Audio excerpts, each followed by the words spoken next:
Good evening once again. I am Terri Michal.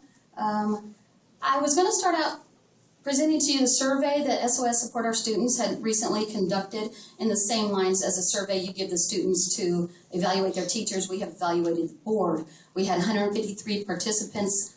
Just a couple quick numbers. 68% says that you do not show enough transparency. Only 12% feel their child is always safe at school. But I'm not going to go into that any further because I will be emailing copies to all of you so you can see the evaluation. Unlike the teachers, they don't always get to see their evaluations. But one thing I do want to say real quick, Mr. Colbreth, you mentioned in your first meeting after being appointed to the board that the practice of presenting and approving things in the same meeting should not continue, and yet I see that it is. Also, Mr. Blair, I'm glad Jose picked up on your unwritten policies. I'm glad that you finally admitted that, yes, there are unwritten policies here in the Huntsville City Schools. And also, talking about the perfect storm. Let me explain a perfect storm to you. You take a troubled school, you mix it with unwritten policies designed to artificially decrease incident reports.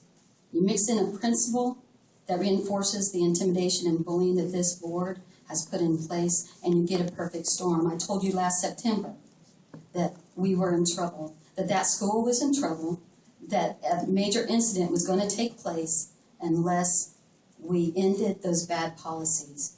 We had just today at least 3 major fights, the school on lockdown, countless marked and unmarked police cars there.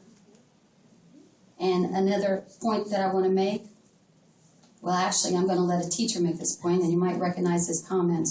After 3 years and 3 different principals, I'm not sure what is in store for Butler. If you keep present administration, it is a very scary thought. I think we are headed for a crash course and destruction amongst faculty and staff. Unfortunately, I feel something terrible will have to happen before someone realizes our needs at Butler. That almost happened when there was a riot recently that made the news. That's not even counting the one today.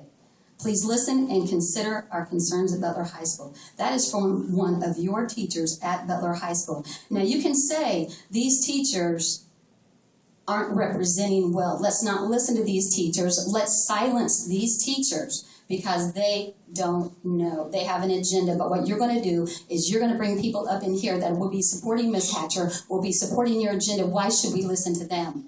Why should we take them seriously when you are not taking these teachers, these 16 teachers that wrote that notebook and came to you with real and valid concerns, and you do a half investigation on those? These students and these teachers deserve a full investigation, and the community deserves to know that when they send their students to those schools, that they're safe.